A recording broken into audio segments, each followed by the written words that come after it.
I'm ready. Let's do it right now, right here. Come on. Right. Same as last time, remember? Your crowd control. I handle employees.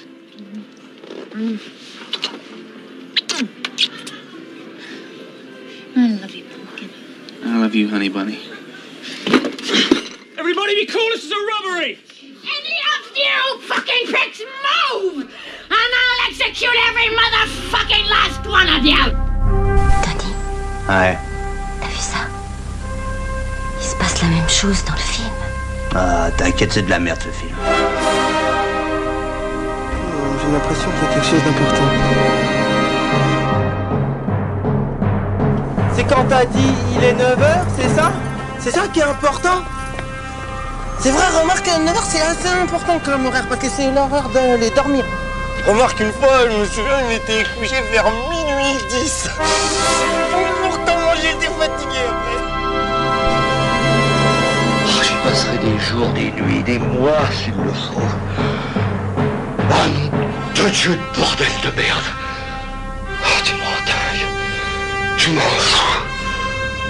Oh, je suis fou. Oh, trop stupide. Oh, ton cul. C'est mon génie.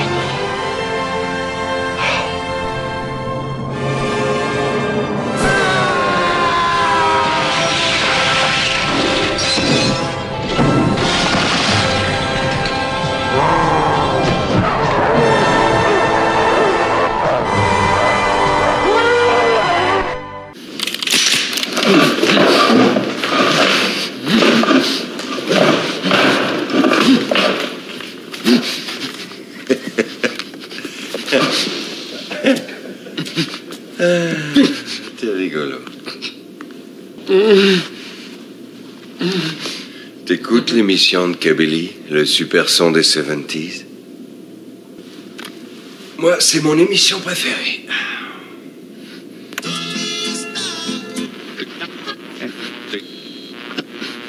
Bonjour et bienvenue, vous écoutez Le Cinéma est mort, l'émission nécrophile de Canal B qui cherche encore à se faire des amis en invitant dans son studio de fortune le Dr Moreau. Bonjour Antonin. Salut les kids. Pour nous parler du dernier film de Quentin Tarantino, Once Upon a Time in Hollywood.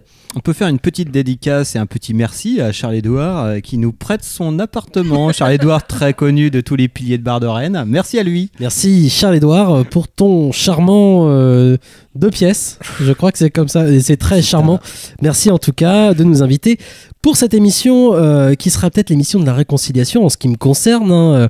Petit historique rapide avant de laisser évidemment la parole au Dr Moreau qui reviendra sur le cinéma de Quentin Tarantino. Je voulais juste faire un petit laïus sur son rapport à Quentin et le rapport au cinéma est mort. Le premier film que nous avons chroniqué dans cette émission de Quentin Tarantino, pas le premier film mais le premier film de Quentin Tarantino, c'était Le Boulevard de la Mort en 2007, je crois, 2008, quelque chose comme ça. C'était après les Kill Bill. On n'existait pas encore au moment des Kill Bill. On n'avait pas pu en parler. Le Boulevard de la Mort avait été un moment de clash, de rupture, de problématique, en tout cas très problématique. Tu continues de porter ce film très haut dans ton cœur de cinéphile mort, tandis que c'est vrai, même si je ne l'ai pas revu, je trouve ça très douloureux. On tatoue. Voilà, ça, c'est un film qui continue de m'embarrasser, de me mettre en colère presque, alors même que la suite de la filmographie de Tarantino jusqu'à aujourd'hui avait plutôt tendance à m'ennuyer ou à me passer complètement au-dessus du cœur. Justement, celui-ci me gêne aussi parce que justement tu lui portes énormément d'affection. Finalement, tu serais d'accord avec moi, je l'aurais sans doute très vite oublié. Fait bizarre, on est posé sur un canapé comme un vieux couple face à une télévision alors qu'il y a des plantes vertes devant nous. C'est très très bizarre. Je vais me retourner vers toi, j'aurais moins l'impression de parler à un ficus. Désolé pour tous ceux qui n'ont pas l'image. Voilà, c'était pour le petit historique, mais c'est vrai que tu seras peut-être par contre d'accord avec moi sur les derniers films de Tarantino. On en avait parlé dans cette émission bien évidemment, sans se mettre en colère comme pour Le Boulevard de la Mort, et notamment sur le dernier par exemple, puisque j'ai l'impression quand même qu'il y a une descente assez clair et net en termes de qualité. Et le dernier, Les 8 salopards par exemple, nous avait tous les deux laissé quasiment un souvenir de vide. Enfin, il y avait rien vraiment à se mettre sous la dent, et malgré en plus moi, enfin, je partage, et je le redis encore, je l'avais déjà dit à l'époque du Boulevard de la Mort, mais je pense que je partage des goûts communs évidents avec Tarantino en termes d'univers, en termes d'esthétique, en termes de bande originale, en termes de beaucoup de choses. Enfin, je peux continuer même le Boulevard de la Mort à écouter sa bande originale. Je trouve ça, je la trouve vraiment superbe, mais le film en lui-même me déplaît énormément. J'ai revu, et après évidemment je te laisse la parole, ce que je n'avais pas fait depuis le Boulevard de la Mort. J'ai revu ces 3 premiers films, 3 premiers longs métrages, Reservoir Dogs, Pulp Fiction et Jackie Brown, que j'aimais beaucoup quand j'étais jeune, avant de faire cette émission, donc j'étais très très jeune quand même. Et j'avais extrêmement peur de revoir ces films que j'aimais beaucoup, justement, suite au Boulevard de la Mort. J'avais peur d'y retrouver ce qui me déplaisait, notamment ce fétichisme, cette fétichisation du fétichisme qui me bouffe vraiment dans le Boulevard de la Mort. Et à ma grande surprise, j'ai pris énormément de plaisir, notamment devant Pulp Fiction, que je connaissais toujours par cœur 15 ans plus tard, sans l'avoir revu. J'y ai pris énormément de plaisir. Et ce qui m'a permis sans doute d'aller voir son dernier film avec beaucoup plus d'entrain. On y reviendra ensuite. Mais justement, par rapport à Pulp Fiction, je pense qu'on a eu tous les deux aussi la même réflexion en le revoyant dernièrement. C'est son statut, entre guillemets. Enfin, en tout cas, l'impression de non pas de classicisme, mais presque, qu'il pouvait procurer. Bah après, moi c'est...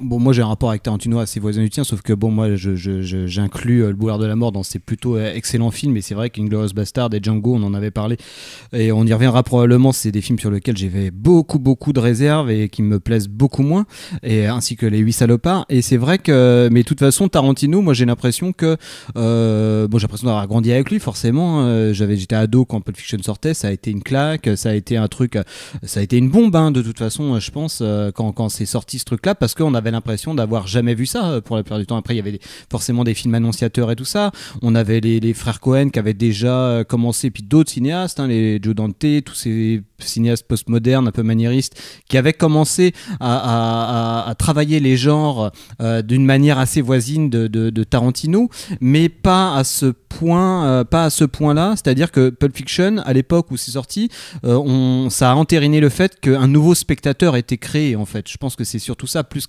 en même temps qu'un nouveau cinéaste, ça créait un nouveau type de spectateur, dans le sens où chez Tarantino, on avait vraiment, ça s'adressait vraiment à des spectateurs qui avaient une mémoire du cinéma et avec lequel Tarantino jouait pour respecter leurs attentes, pour les contourner.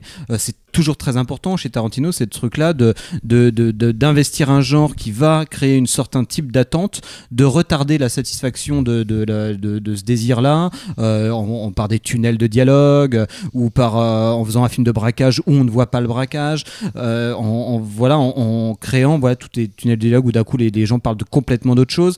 Il y avait une sorte de façon de faire, on se disait un nouveau cinéma arrive, et effectivement on reconnaît les génies à tous les enfants dégénérés qu'ils produisent, et c'est vrai que Pulp Fiction du coup a engendré une somme de réalisateurs dégénérés, je pense à des Guy Ritchie ou des Robert Rodriguez qui ont investi vraiment ça assez frontalement à la fin des années 90, pendant les années 2000 et toujours maintenant. Je pense à des gens comme Zack Snyder, donc on pourrait rapprocher un peu de ça, et qui fait que maintenant quand on regarde Pulp Fiction, effectivement, et je sais que c'est une réflexion qu'on avait eue quand on avait parlé des frères Cohen la dernière fois. Pareil, les frères Cohen, c'était des cinéastes qui paraissaient complètement nouveaux à l'époque, et quand on regarde leurs films, les premiers films qu'on portait au pinacle, mais qu'on était assez peu à porter au pinacle, et qui étaient vivement critiqués parfois dans certains magazines, en disant Seven de Fincher, par exemple, on en parlait par rapport à Seven. Des films qui étaient, et je pense... Je préfère citer les frères Cohen parce que c'est vrai, il y a vraiment ce même jeu, un jeu relativement voisin avec la mémoire du spectateur cinéphile. Et c'est vrai que quand on regarde ces films-là maintenant, leur absolue originalité ne saute plus aux yeux, en fait. Ils paraissent presque, je dirais pas classiques, parce que c'est pas classique au sens hollywoodien du terme, c'est-à-dire une sorte de forme pleine telle qu'elle a été érigée par le système hollywoodien classique, mais en tout cas, c'est des films dont l'audace formelle ne paraît plus évidente, lente dans le sens où il a été complètement dilué par tout ce qui est venu, parce que c'est devenu de quelque chose d'assez commun. Ça n'enlève rien à la qualité des films, parce que moi, tout comme toi, j'ai revu Pulp Fiction et ça faisait longtemps que je l'avais pas vu. Et effectivement, c'est un film qui est absolument parfait. Enfin, il y a quelque chose qui est extrêmement généreux, mais... qui est vraiment qui marche à fond, mais dans lequel on est surpris. Du côté parce que je me rappelle les discussions qu'on pouvait avoir avec pas mal de gens. Il y avait les pros, les anti-Tarantino dans les mondes de la cinéphilie, même pendant mes études de cinéma, et souvent le reproche qui pouvait être fait, et c'était des reproches qui pouvaient être faits aussi dans la presse, c'était le statut de petit malin, des personnages un peu figurines, c'est-à-dire à force de vouloir jouer avec les codes du cinéma, on oubliait de créer des personnages, on était sadique, on était beaucoup plus intelligent que ces personnages, on créait des sortes de constructions un peu abstraites. Surtout que le seul horizon de son cinéma, c'était le cinéma lui-même. C'est-à-dire que c'est vraiment le cinéma sous cloche. Ce qu'on a pu reprocher, nous aussi d'ailleurs, à d'autres films, je pense, qui sont arrivés plus tard. Hein. Je pense au film de la fille Coppola. C'est comme ça, ce cinéma sous cloche. Le cinéma de Tarantino est un cinéma sous cloche. Son horizon, en tout cas à ce moment-là, c'est clairement le cinéma. Enfin, en tout cas, ça s'est affirmé justement avec les Kill Bill et autres. C'était le cinéma. Moi, je repensais... à ce nouveau spectateur que tu dis qu'il a créé. Je pense que Tarantino n'est pas tout seul à ce moment-là. Oui, je pense qu'il ne l'est pas créé, il est arrivé pile poil au bon moment. Oui, c'est ça, parce que vraiment une synergie. À peu près un tout petit peu après, il y a le Scream de Wes Craven, par exemple, qui apparaît et qui lui aussi va marquer les esprits et créer et va bouleverser un peu le cinéma d'horreur au mi-temps des années 90 et au début des années 2000 en commentant. Parce qu'il y a ce truc du commentaire qui est très important à ce moment-là, qu'il n'y avait pas forcément dans les Joe Dante, justement. Et dans les précurseurs de Tarantino qui eux-mêmes étaient extrêmement influencés, voire maniéristes et beaucoup d'autres choses, mais il y a ce jeu du commentaire, de mettre le spectateur, de faire un coup de coude au spectateur prononcé pour montrer au spectateur qu'il est en avance sur les personnages. Et il y a ce petit côté, même si en revoyant Pulp Fiction aujourd'hui, par exemple, je me rends compte que moi j'ai pas eu ce sentiment-là.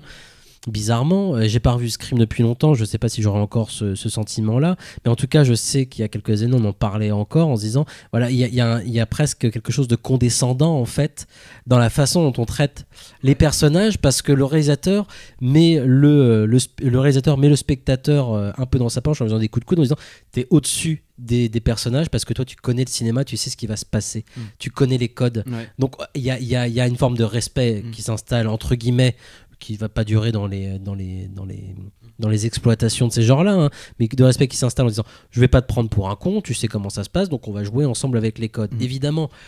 Mais en même temps, il y a une condescendance par rapport à ces personnages, et ce qui fait que moi aujourd'hui, en voyant certains des enfants bâtards de Tarantino ou de Scream, de Wes Craven, je peux pas être attaché à ce cinéma qui prend de haut ces personnages et les utilise en effet comme des marionnettes, ce qui était reproché à Tarantino, comme tu viens de le dire. Oui, à Tarantino et au film de Frère Cohen. Ce que j'ai pas ressenti avec Pulp Fiction. Mais je pense qu'en fait, il y a à aucun cas on peut penser ça, même dans les films que j'aime le moins de Tarantino, je pense que lui, il a jamais été ça. C'était juste peut-être une façon, un argument critique un petit peu de l'époque en fait, mais qui était faux en fait. Comme on a pu le dire avec les Frères Cohen. Comme on a pu le dire avec les Frères Cohen, et même chez les Frères Cohen, c'est peut-être même vu qu'il a plus, ils ont plus tendance peut-être à avoir des personnages qui sont plus où ils travaillent la figure de l'idiot aussi, les frères Cohen, beaucoup plus que Tarantino. Il y a très peu de figures d'idiots chez lui, Robert De Niro dans Jackie Brown, mais il y a très peu il y a des personnages de psychopathes, mais il y a des personnages d'idiots sont plutôt absents. En général, c'est des personnages qui sont extrêmement réfléchis, peut-être pervers, mais réfléchis, parce que c'est des personnages qui font des plans qui sont toujours dans la logorée verbale, qui réfléchissent beaucoup aux choses. Et donc de toute façon ces personnages sont des personnages intelligents, et surtout je pense que c'est un portraitiste assez fabuleux. Enfin, je pense que tu parlais de Kill Bill tout à l'heure, qui est peut-être l'aboutissement quelque part du cinéma de figurines quelque part. Moi, à le revoir, je l'ai revu dernièrement, je pense que c'est un superbe portrait de femme en fait, ce film-là, et je le trouve extrêmement concret, enfin dans son portrait d'une femme, quoi. On est en train de parler de personnages, et je sais qu'on a beaucoup de choses à dire sur Tarantino, on pourrait tout de suite, parce que j'ai un truc que j'aimerais dire sur son dernier film à ce sujet-là, qui m'a un peu surpris. Donc Once Upon a Time in Hollywood, qui se passe en 69, juste avant le meurtre de Sharon Tate et de ses amis chez Roman Polanski, qui va suivre deux personnages, DiCaprio et Brad Pitt, qui sont les personnages fictifs du coup d'un acteur et de son cascadeur, un acteur un peu has-been et de son cascadeur qui est homme à tout faire finalement, et qui se balade dans ce Hollywood de 69 en croisant la route, notamment justement de la famille Manson et de Sharon Tate. Donc on y croise énormément de hippies et le personnage principal de DiCaprio va tout au long du film avoir des mots très très amusants concernant les hippies et sa haine des hippies, hein. C'est très très amusant.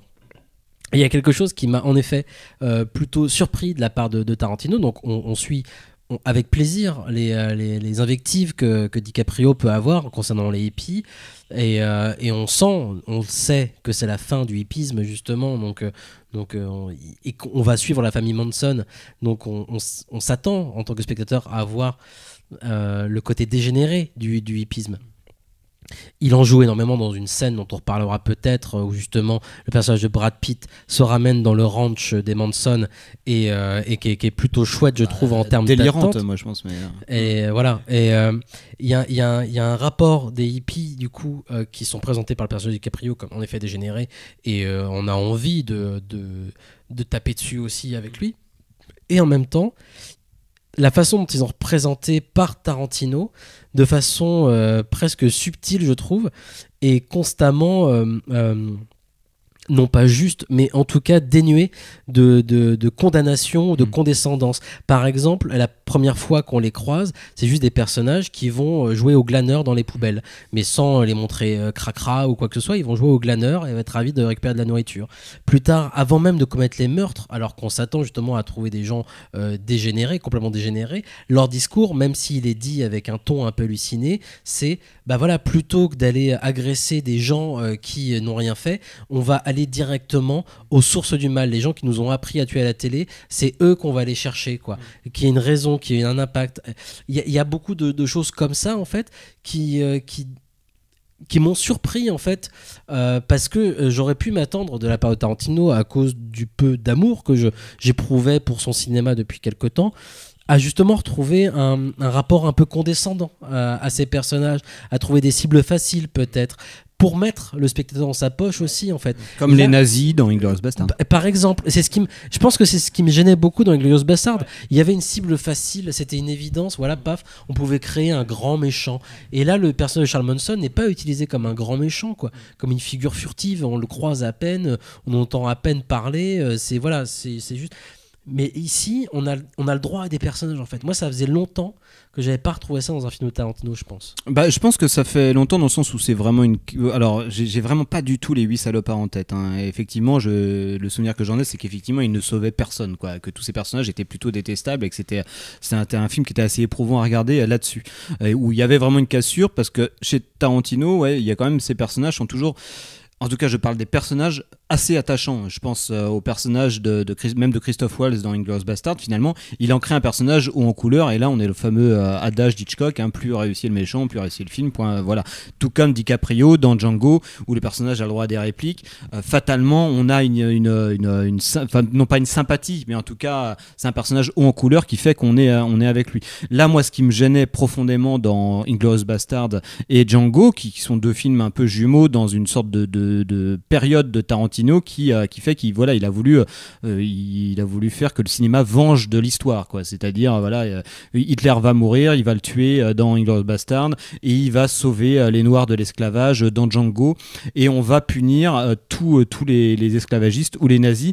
Et c'est vrai que vu que c'est dans des récits relativement c'est même carrément des récits de vengeance, ça crée une sorte de mouvement de tout le film, où on va suivre une sorte soit une passionnariat dans Inglourious Basterds, ou soit le Django qui va passer de esclave bafoué à icône icône de cow-boy, hein, carrément.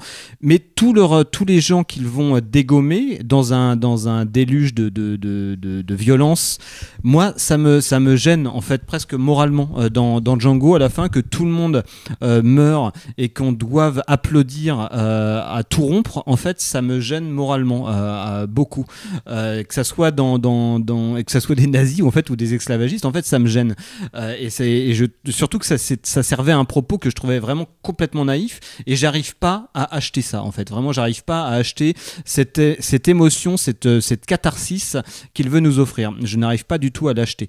Et je pense qu'il y a un peu de ça dans Once Upon a Time. Moi, finalement, j'ai trouvé cette scène de massacre des hippies à la fin. Alors, il y a un spoiler. Ouais, on spoil. De toute façon, les gens qui nous écoutent ont l'habitude de nous écouter. Normalement, pas de bol si c'est la première fois que vous écoutez l'émission.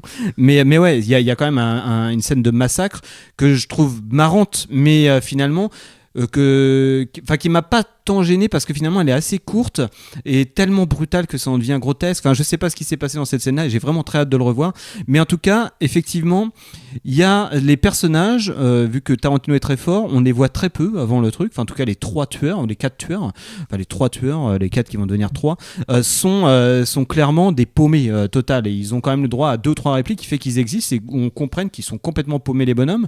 Et ils ont ce fameux truc qu'il y a souvent chez Tarantino et qui est vraiment une de ses constantes, c'est que c'est d'un coup c'est des personnages complètement paumés, débraillés ou je sais pas quoi, et qui veulent se dire bon bah il faut qu'on devienne une image en fait. C'est un peu ça. Il faut qu'on va les tuer, mais ce qui est important c'est la mise en scène. Finalement c'est ce qu'ils se disent, et je pense que c'est vraiment le truc qui est le cœur de son cinéma à Tarantino, c'est que c'est que des personnages dont l'obligation c'est de se mettre en scène eux-mêmes. Je pense que Django ne racontait que ça.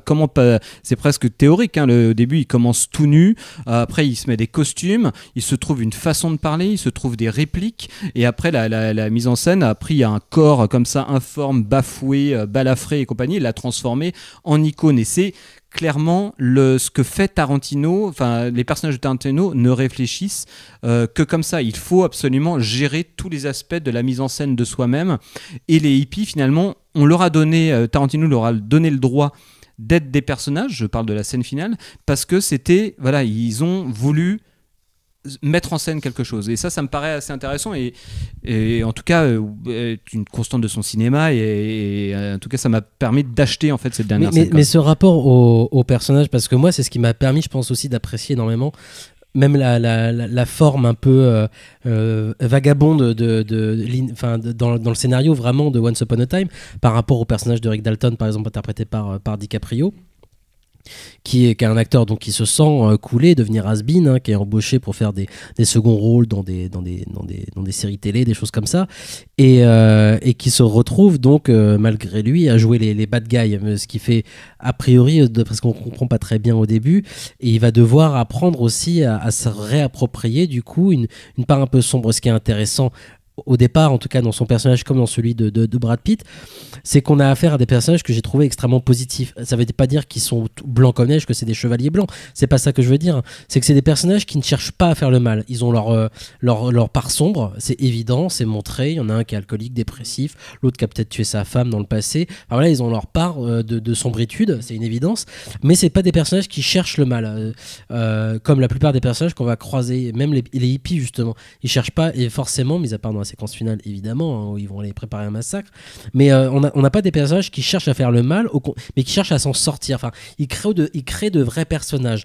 ce qui est pour moi un peu nouveau dans son cinéma, justement un peu maniériste, qui va jouer avec les codes, où j'avais plutôt l'impression précédemment de voir un metteur en scène qui s'amusait avec des codes du cinéma, et pas de voir des personnages, même Pulp Fiction, hein, finalement je peux suivre les personnages, mais je les sens manipulés quand même malgré tout, ce qui m'empêche pas d'avoir du plaisir, mais j'ai pas l'impression d'avoir des personnages en liberté qui pourraient faire n'importe quoi finalement. Là, je pense que Tarantino d'ailleurs avait une phrase pour ça. Il disait, moi j'ai mes films qui se passent dans le monde du cinéma, Kill Bill quoi, et les films qui se passent dans le monde réel, genre Jackie Brown quoi.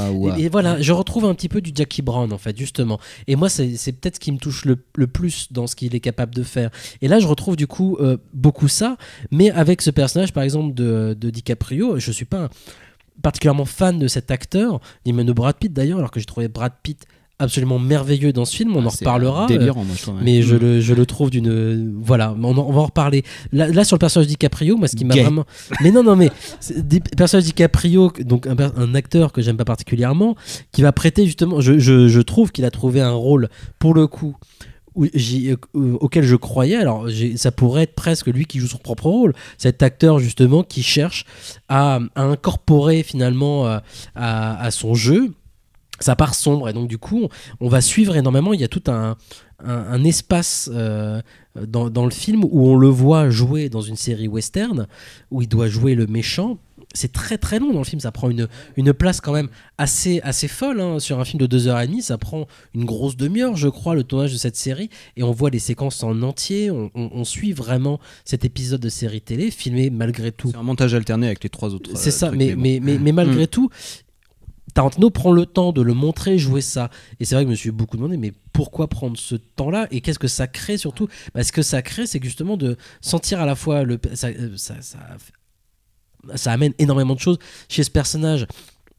Déjà de lui faire accepter sa carrière, de lui faire accepter le devenir de sa carrière, et aussi une forme de part sombre justement, je pense, de son personnage, et ce qui fait que tous les autres, je pense, autour de lui ont sensiblement la même destinée, grosso modo, dans ce dernier projet de Tarantino, c'est de créer du gris en fait. C'est-à-dire d'avoir des personnages en effet qui ont une destinée positive. Personne dans le film, même des personnages auxquels on pourrait s'attendre à ce qu'ils soient mauvais, notamment les hippies. Et ça, je te laisserai peut-être en parler si tu le souhaites. Mais d'autres personnages secondaires comme celui de Kurt Russell par exemple, voire de Bruce Lee, voire d'autres, des personnages gris. C'est-à-dire qu'en effet, il n'y a pas de chevalier blanc, il n'y a pas de héros, il n'y a pas de méchants diaboliques comme dans Inglourious Basterds non plus. On a des personnages qui cherchent à avancer en se confrontant à d'autres, d'accord, mais sans leur tirer dans les pattes. Ouais, en fait, mais moi ça m'a. Moi, c'est quelque chose qui m'a permis de m'attacher énormément à ce qui se passait, parce qu'on a presque à faire une chronique. Quand même, on se balade dans cet univers. Oui. Mais on peut, de toute façon. C'est le grand sujet du film, c'est comment vivre l'envie de vivre dans un film, l'envie de vivre dans le cinéma. C'est en ça, c'est presque son film presque le plus méta quelque part. Enfin, ou c'est même pas, c'est méta de façon que moi je me rappelle pas avoir vu. Et encore une fois, j'ai vraiment très hâte de le revoir, et j'aurais presque, on disait peut-être retarder la réalisation de cette émission pour pouvoir aller plus profondément là-dedans, parce que j'ai l'impression qu'il y a quelque chose, une sorte de mystère dans ce film que moi j'ai pas élucidé, mais que pour donner quelques pistes. En tout cas, je pense que ce que tu disais moi sur les personnages gris, pour moi, tu vois, j'ai toujours l'impression qu'il y a eu ça chez Tarantino, quoi. Enfin, des personnages qui ont une sorte d'ambivalence. Mais par contre, là, pour moi, la cassure, s'il y a cassure dans Once Upon a Time, c'est qu'effectivement, les personnages ne sont pas tiraillés entre si je prends l'exemple par exemple de Kill Bill, entre Uma Thurman qu'on prend complètement pareil comme Django, bafouée dans un lit, battue, violée, et qui va devoir devenir une sorte d'héroïne de cinéma.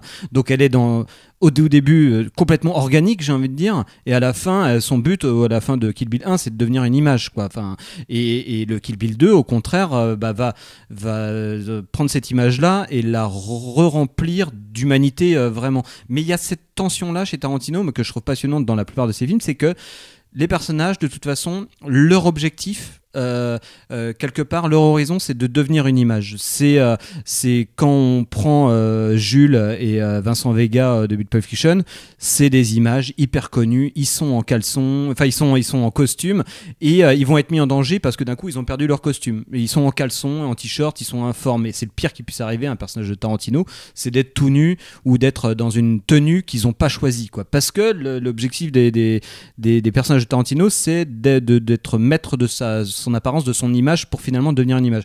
La cassure dans Once Upon a Time in Hollywood, je pense, c'est que ces personnages ne sont pas tiraillés pour devenir une image. C'est des gens qui travaillent dans le cinéma. Donc ils sont leur boulot, c'est de devenir une image. Et le truc qui crise chez Rick Dalton, c'est que c'est un acteur ringard et qu'il n'est plus l'image qu'il a pourtant placardée sur tous les murs de son appart, à chacune de ses places de parking, où on voit Caprio en mode poster peint et tout ça, où là c'est une image, et lui il aimerait avoir ça, il va finir par se faire régénérer à travers le western italien. Mais par contre, ce n'est pas dans le premier discours du film. Enfin, c'est pas à la fin, effectivement, il va tuer les hippies avec son lance-flamme à la manière qu'il avait dans le film, mais même à ce moment-là, il n'est pas iconicisé à fond. Non, mais parce que justement, ce que tu disais sur le costume du personnage, au mi-temps du film, hein, je crois, justement, quand il va tourner cette série télé, il est dans sa caravane et le metteur en scène vient le voir pour lui dire mais moi je veux pas qu'on voit Rick Dalton, donc tu vas mettre un costume que tu refuses de mettre. Tu vas mettre une moustache et une perruque que tu refuses de mettre et tu vas le faire et personne te reconnaîtra, mais c'est ça ton rôle, moi je t'engage en tant qu'acteur. Enfin, voilà, il y a cette grande différence justement, c'est qu'il accepte ça. Oui. Il accepte cette part de ne pas être, en tout cas, l'image qu'il souhaiterait être. Oui, bien sûr. Et ce qui fait que moi, quand je regarde ça en tant que spectateur, au-delà de même de la théorie, c'est que justement, je vois pas une théorisation de l'acteur, je vois un personnage en fait. Je vois quelque chose auquel moi je peux m'attacher. Bien sûr, en fait. mais je pense que c'est son film fait d'ailleurs. Enfin, moi, c'est un film qui convoque évidemment pas mal de films, comme souvent chez Tarantino, même si beaucoup moins. Évidemment, il y a les Polanski, l'univers de l'époque à laquelle ça se passe. Mais c'est vrai que l'horizon de ce film-là, à la limite, c'est des films genre Le Privé, Shortcuts. Oui, ça fait penser à du Altman. Ça fait penser à vraiment une sorte de rythme de balade qu'on voit dans les années 70, en fait, des films des années 70, où ce moment où il y avait vraiment une crise de l'action.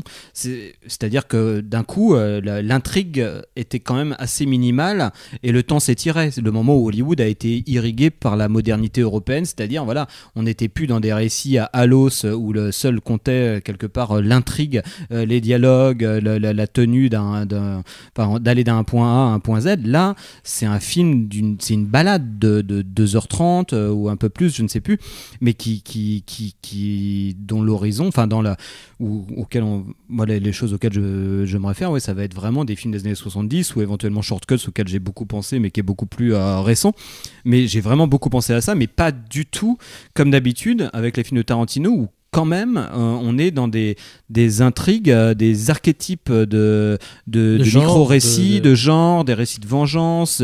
Si on prend Pulp Fiction, hein, c'est le cas d'école. Hein, il y a les archétypes de la scène du boxeur qui refuse de se coucher, les truands, effacer le corps. Voilà, que des trucs, des situations archétypales qu'on connaît.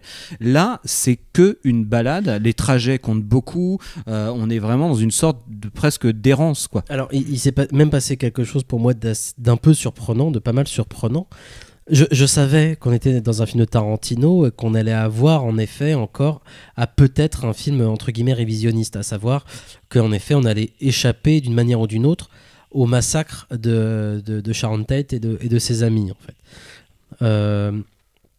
Je me suis retrouvé en fait face à ce film pendant cette longue balade, puisque en effet la résolution apparaît uniquement dans les dernières minutes du film, à me retrouver bercé par cet univers qui, je pense, plaît énormément à Tarantino comme à moi, à savoir une atmosphère 69, la musique, on allume la radio, voilà sur quelle musique on tombe, voilà les décors, voilà ce qui plaît aux gens, au public, et ce qui est la culture de masse finalement dans laquelle on baigne et qui est une culture de masse qui moi me plaît et voilà qui est retranscrite comme une reconstitution à peu près fidèle dans le film de Tarantino, mais quand même malgré tout dans un moment où on est en plein changement et on sait absolument pas où est-ce que ça va amener et ce qui va nous arriver dans la gueule, puisque justement on est en pleine phase entre guillemets d'expérimentation. Il y a Easy Rider qui a débarqué l'année d'avant, il y a l'Europe qui arrive, il y a Polanski, voilà, il y a Polanski qui est là, qui est extrêmement présent. C'est ça le futur entre guillemets du cinéma, et on sait pas du tout en fait où est-ce qu'on va arriver. Nous on regarde ça aujourd'hui, évidemment on connaît l'histoire, on sait ce qui va se passer, mais là on est dans le film de Tarantino, et c'est là où son côté entre guillemets révisionniste fonctionne, en tout cas pour la première vision. En effet, si je le revois une deuxième fois le film, je sais pas si ça fonctionnera, mais pour ce premier visionnage, d'être avec les personnages et en effet de connaître ce doute que Rick Dalton connaît, à savoir je ne sais pas comment ça va se terminer en fait, je sais pas vers quoi il va nous amener et qui va gagner entre guillemets, c'est-à-dire est-ce qu'il va y avoir une culture parmi toutes celles qui nous est présentée, entre les hippies, entre le vieil Hollywood, l'Europe qui arrive, toutes ces choses-là, laquelle va peut-être en effet avoir sa place dans la dernière séquence et va être sauvée par Tarantino. Mais ça c'est marrant, mais je pense que le film intègre directement, à mon avis, la liste des meilleurs films faits sur Los Angeles. Je ne suis jamais à Los Angeles, mais j'ai un ressenti d'une ville absolument incroyablement cosmopolite et surtout avec des quartiers avec différentes ambiances et ça trouve écho dans ce que tu racontes entre différentes forces en présence qui sont là et qui non pas cohabitent mais sont dans la même ville de toute façon et en fait le film est aussi un film incroyablement agréable à habiter, je trouve. Je sais plus si c'était Tarantino lui-même qui avait théorisé ça, mais on en parlait au moment où on parlait de Rio Bravo, où il mettait Rio Bravo en haut de son top 5 des films, des hangout movies, c'est-à-dire les films qu'on re-regarde non pas pour l'intrigue, mais parce qu'on prend plaisir à traîner avec les personnages. Et effectivement, Rio Bravo, c'est un film qui est très bienveillant, où tous les personnages sont plutôt bienveillants les uns avec les autres. Toujours, il y a une sorte de complicité qui stresse avec eux. Et quand tu disais, ouais, c'est une vision de Hollywood extrêmement bienveillante dans le sens où tout le monde s'entend bien, enfin il y a des conflits et tout ça, même le rôle du producteur de Pacino, il est à l'antithèse de la représentation de tous les producteurs qu'on a pu voir, que ce soit dans The Player, dans Barton Fink, dans Ave César et tout ça, c'est vraiment un personnage plutôt bienveillant, tout le monde intelligent, les personnages sont intelligents, tout le monde se parle, sont capables de se parler, oui, de communiquer, ils se parlent tous, en fait. ils communiquent. Et c'est pas un discours de sourd, non, carrément pas. Comme dans les autres films de Tarantino où les gens on te dit un truc, on te répond par autre chose. Là, on n'a pas affaire à ça, on a fait une conversation quand même. Ouais, carrément. Une vraie conversation, question-réponse. Et ce qui fait que le film, et je pense que moi je trouve qu'il a réussi à rendre sensible ça, enfin cette sorte de cocooning un petit peu inquiet de cette ville, parce que effectivement ça serait un peu désespérant comme film, ça serait juste une sorte de cinéma sous cloche mini doux un peu gentillet, sauf que quand même le film est relativement inquiet, mais c'est une inquiétude, c'est comme s'il y avait une ligne de basse dans le fond qui faisait qu'on se disait, peut-être parce qu'on sait que ça va finir mal, parce que nous on sait qu'il y a le truc de Sharon Tate, mais ça c'est important, mais il faut en parler, important. Ça. Mais par contre tout le film est extrêmement ouaté, un peu easy tempo comme ça. On est, moi je sais que j'ai eu une projection absolument impeccable. C'était incroyable quoi. Il y a assez peu il y a un accès de violence avant la séquence finale. Et elle vient de Brad Pitt chez les Manson. Ce qui est un peu surprenant dans la séquence, parce que du coup, justement, on se dit vraiment qu'on s'est planté sur le compte des Manson. Et ces passages de Brad Pitt, qui était jusque-là le personnage cool, le John Wayne, en fait, clairement, ou le Dean Martin d'ailleurs, je ne sais pas trop, peut-être plutôt le Dean Martin. Non, plutôt le John Wayne. Qui lui a un accès de violence. Court, mais on se dit qu'en effet, c'est disproportionné par rapport justement à cette ambiance ouatée, comme tu le dis, quoi. Mais il y a tout ce truc là, mais par rapport, le fait est que Tarantino, je pense, quand il sort ça aujourd'hui, il a conscience que le spectateur, surtout aujourd'hui justement, c'est les 50 ans de ces événements de 69. L'année dernière, Charles Manson est mort, on en a reparlé énormément. Polanski, aujourd'hui, tout le monde connaît ses histoires aussi, finalement. Donc je pense il part sur la base que le spectateur qui va voir ce film connaît toutes les histoires en fait autour de la famille Manson, de Sharon Tate, de Polanski. Je pense que c'est super important. Tu débarques devant ce film, tu connais pas tout ça, t'es largué et tu peux pas accrocher, je pense. Il faut avoir toutes ces bases là. Je suis pas sûr, je pense même qu'il faut je pense qu'il a apprécier cet univers, cette ambiance pour pouvoir justement se balader. Il est en train de produire un film dans lequel lui-même il se pose la question, est-ce que j'aimerais y vivre en fait, et est-ce que je peux pas être en train de créer le film dans lequel j'aimerais moi-même vivre. Je pense qu'il y a ça. De toute façon, il a un rapport, de toute façon, comme tout fétichiste, il a un rapport à la nostalgie hyper grande. Il crée des films dans lesquels il a envie de vivre, des univers qu'il a aimé et dans lequel il a envie de recréer. De toute façon, il y a cette chose-là.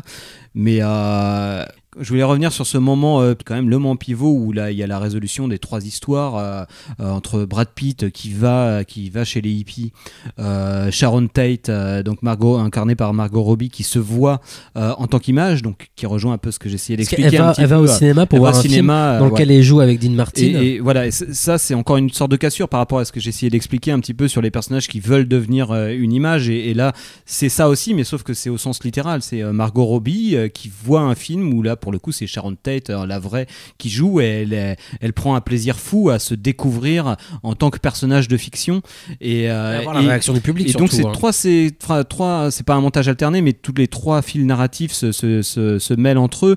Et la résolution de ce bloc-là, c'est Rick Dalton qui se redécouvre une sorte de pouvoir d'acteur, qui est salué pour ça, qui est reconnu, qui est devenu le méchant qu'il devait incarner. Et moi, j'ai toujours eu, je sais que ce personnage de Brad Pitt m'a hyper intrigué. Je l'ai trouvé absolument magnétique, effectivement magnifique, de beauté, enfin il y a un truc qui est physiquement hyper fort dans la façon dont Tarantino le filme. Et je me suis dit putain, c'est bizarre ce personnage-là. J'ai pas l'impression de l'avoir déjà croisé dans un film de Tarantino. C'est un personnage qui n'a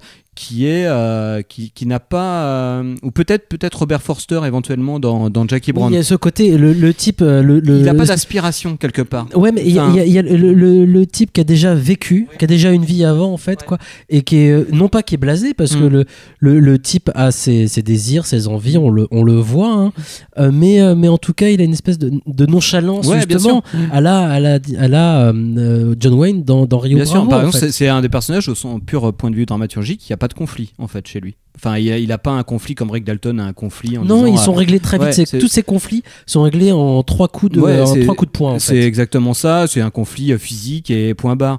Et je me pose la question, mais c'est quoi ce rapport ? Pourquoi ces 3 fils narratifs ? L'un d'entre eux, c'est cette scène de Brad Pitt où là, pour le coup. Là, il devient un personnage de héros, quelque part. Enfin, moi, je trouve cette scène délirante en termes de pure mise en scène. Je me suis dit, c'est incroyable. Le mec, il arrive à te faire du Carpenter, du Romero et du Toby Hooper en même temps, quoi. Enfin, dans l'arrivée dans le ranch et compagnie, où Brad Pitt, là, pour le coup, il est pris dans le découpage. Enfin, tout le découpage est hallucinant de précision. Là, on retrouve vraiment le génie de Tarantino, le mec qui a tout compris, qui a assimilé toutes les leçons du cinéma qu'il aime, de découpage chez Carpenter, de cadrage et de montage. Il y a vraiment ça qui est fort, et où là, il est vraiment complètement, c'est l'homme, le récit, il est tout seul, il va rentrer alors qu'ils sont 10, 15, et cette scène est bizarre dans le sens où elle est extrêmement déceptive, dans le sens où elle met à mal le personnage justement. Complètement, quoi. Il n'arrive pas, il va déceler aucun secret, le mec lui dit ah non mais en fait je les ai juste invités, c'est tout. Ouais. Et il y a une autre scène moi qui m'a scié, c'est qu'il y a sûrement le plan le plus compliqué à faire qui est dans cette scène là, c'est la scène où Tex, le hippie, est rappelé parce que Brad Pitt est en train de dégommer le bonhomme d'un mec. Ils appellent Tex qui est loin en train de faire balader les touristes, et il y a une cavalcade hallucinante en travelling dans les collines, où tu te dis mais ce plan d'un pur point de vue technique tu dis une merde à tourner, et ce plan est hyper déceptif parce que quand il arrive le mec Brad Pitt c'est déjà cassé, c'est tout, il n'y aura pas de conflit, et c'est ce genre de truc où je me dis mais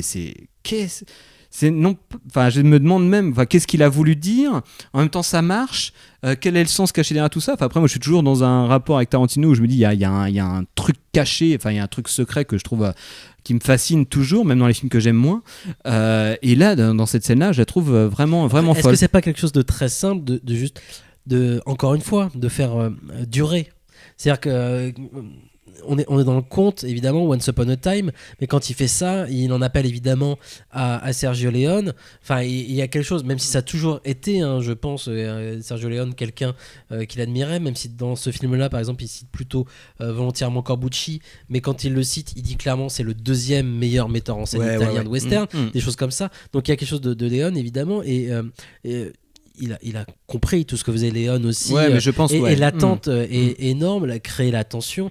Là on crée l'attente parce que ces deux personnages là vont se recroiser dans la séquence finale, et là pour le coup la brutalité de la séquence finale est quand même assez exceptionnelle. Là justement on retrouve énormément du film d'horreur italien des 70. Là il y a du Argento, on va éclater des dents contre des coins de cheminée, des choses comme ça.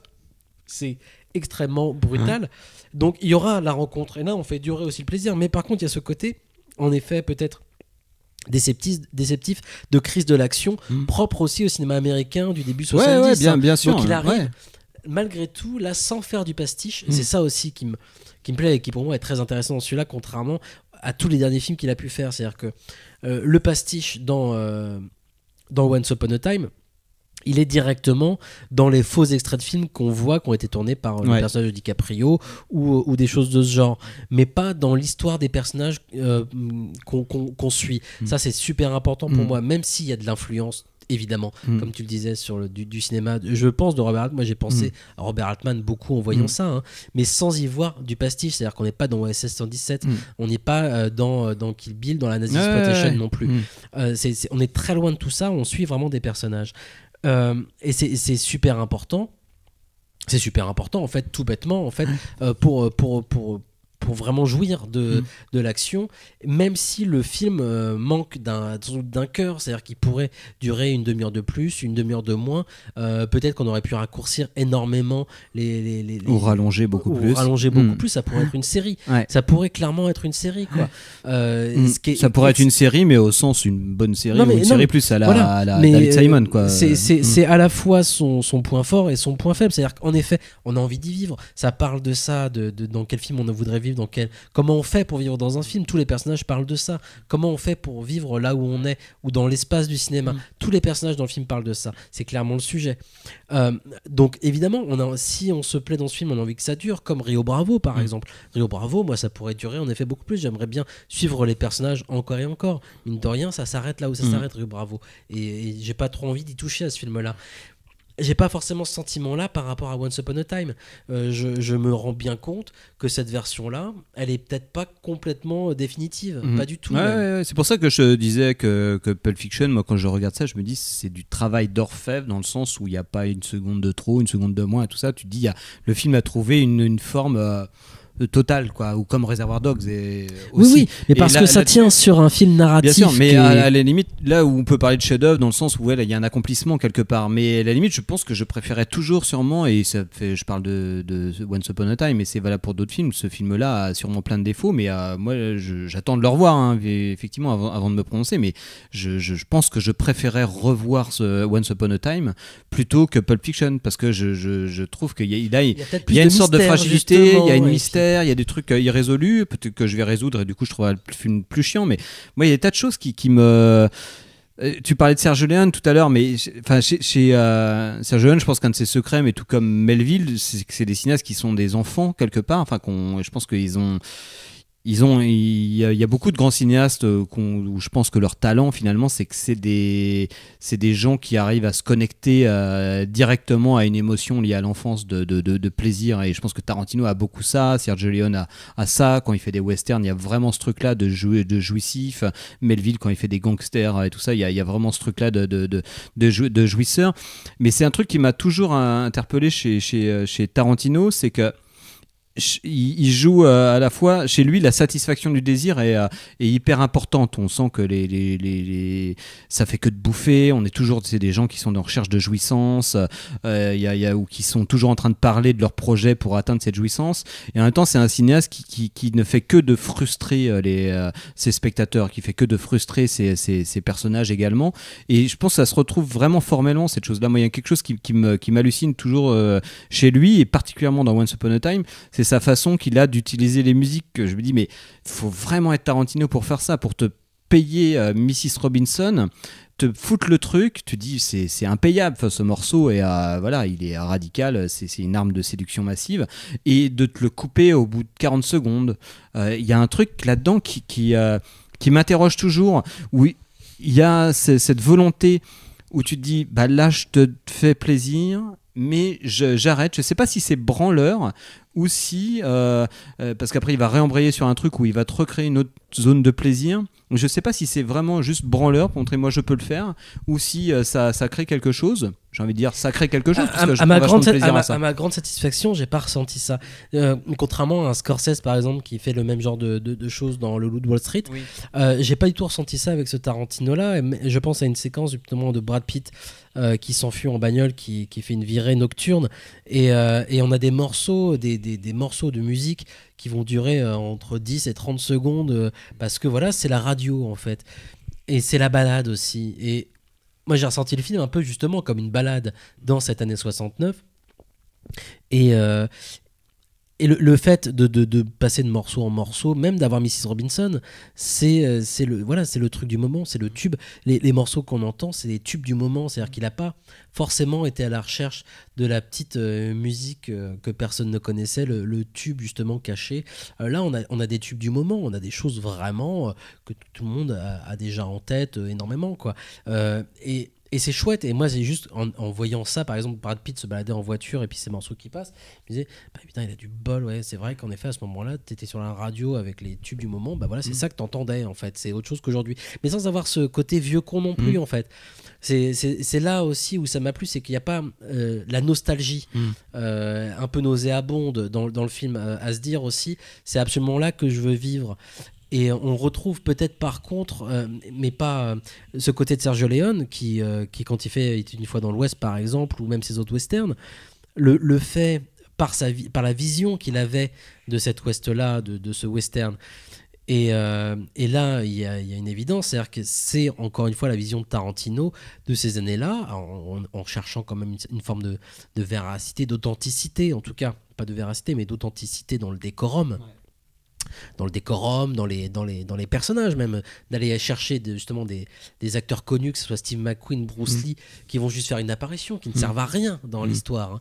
Ils sont uniquement là pour servir, entre guillemets, pour apporter une touche d'authentique à nos deux personnages de fiction qu'on va suivre, plonger de personnages de fiction qui vont peut-être, eux, renverser l'histoire que nous on connaît, comme dans Code Quantum. Je suis content de pouvoir terminer par ça parce que c'est quand même quelque chose auquel j'ai pensé en sortant du film. Quand le film se termine, t'es encore dans la salle, t'as en effet ce sentiment un petit peu de non pas de t'être fait flouter, mais que on a été entre guillemets vengé, c'est-à-dire que tout se termine extrêmement bien. Le film est un gros happy end. Ce qui est mais un happy end qui en effet m'a mis entre guillemets mal à l'aise, mais je pense que c'était voulu par Tarantino, parce que tu sais très bien que quand les lumières se rallument, ce que tu as vu à l'écran, c'est pas ce qui s'est passé pour de vrai, ce que j'avais jamais ressenti avec Inglourious Basterds ou Django, hein. Mais pour le coup, alors c'est peut-être moi qui ai fait une manœuvre un peu malhonnête dans ma tête, mais j'ai pensé à Code Quantum. J'ai vraiment pensé, je voyais très bien Sam Beckett à la place de Rick Dalton en train d'aller sauver Sharon Tate. Ça aurait pu être un épisode de Code Quantum, et c'est Sam Beckett qui va sauver Sharon Tate, et c'est Polanski qui se fait buter à la place, parce que dans Code Quantum en général on retrouve quand même quelque chose de la réalité. Il a changé, ça devait être pire que ce qu'on a vécu pour de vrai. C'est pas exactement Code Quantum, mais il y a un peu de ça, c'est-à-dire plonger un personnage dont on sait qu'il est fictif, et on suit ce personnage fictif et on a les codes de ce qui s'était passé à ce moment-là, mais entouré de personnages qui sont authentiques, ce qui te permet, toi, en tant que spectateur, de jouir d'une forme tu vois, de lien très très fort malgré tout avec ces personnages de fiction, qui créent aussi l'engouement que tu peux avoir pour suivre une histoire. C'est-à-dire que là on est vraiment, pour moi, au cœur justement du cinéma, de l'empathie qu'on peut avoir avec un personnage, et des émotions du coup qu'on peut recréer, quoi.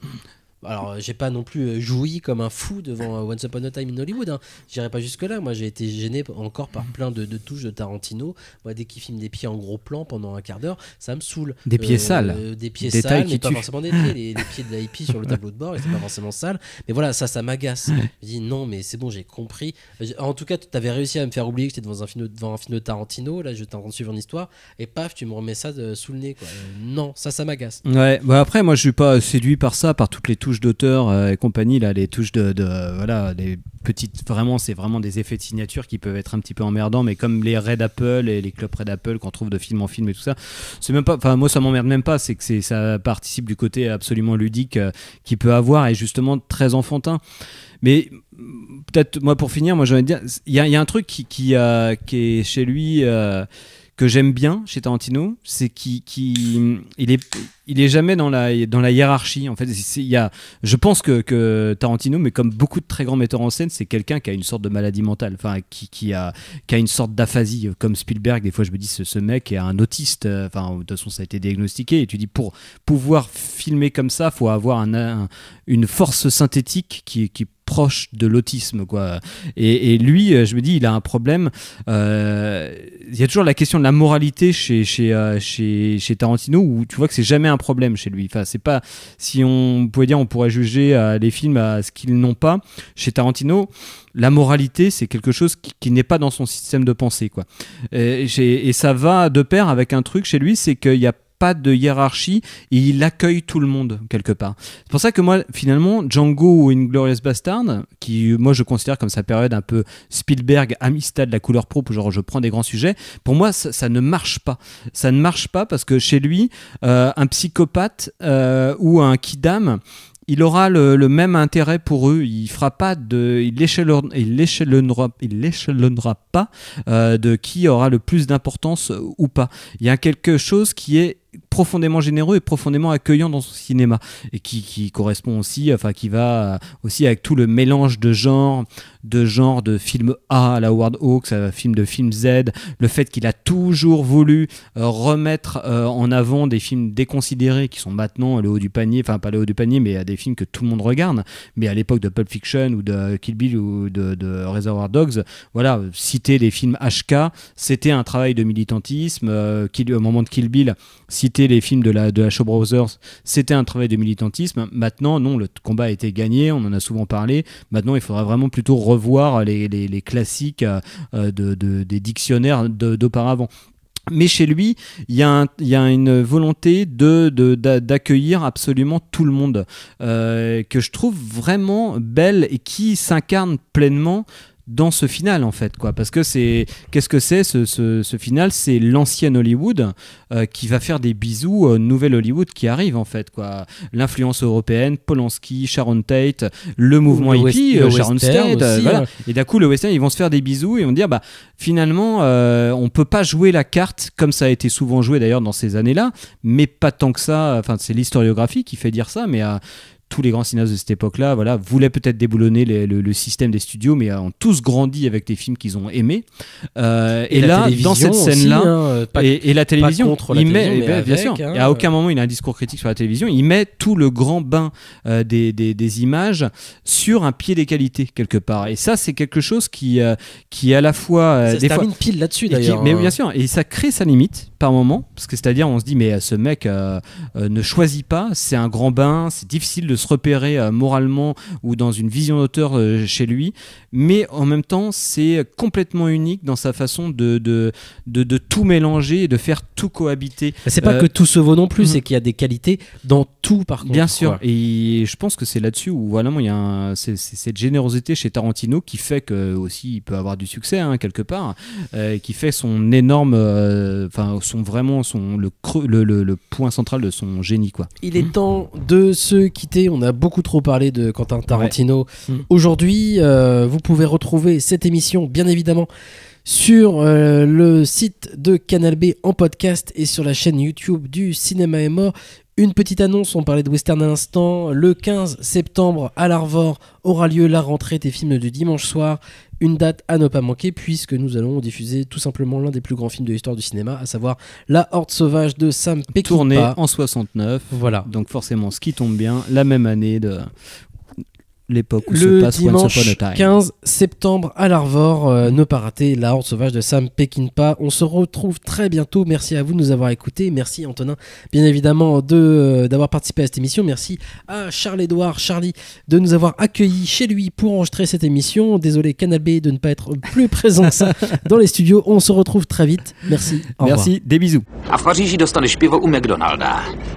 A víš, jak říkají, čtvrtlibráku se sejrem v Paříži? Oni mu neříkají čtvrtlibrák se sejrem. Ne, mají tam metrický systém, věděli by kulovi, co je to čtvrtlibrák. Tak jak teda? Říkají mu Royal Sear. Royal Sear? Jo. A co Big Mac? Big Mac je Big Mac, ale říkají Le Big Mac. Le Big Mac.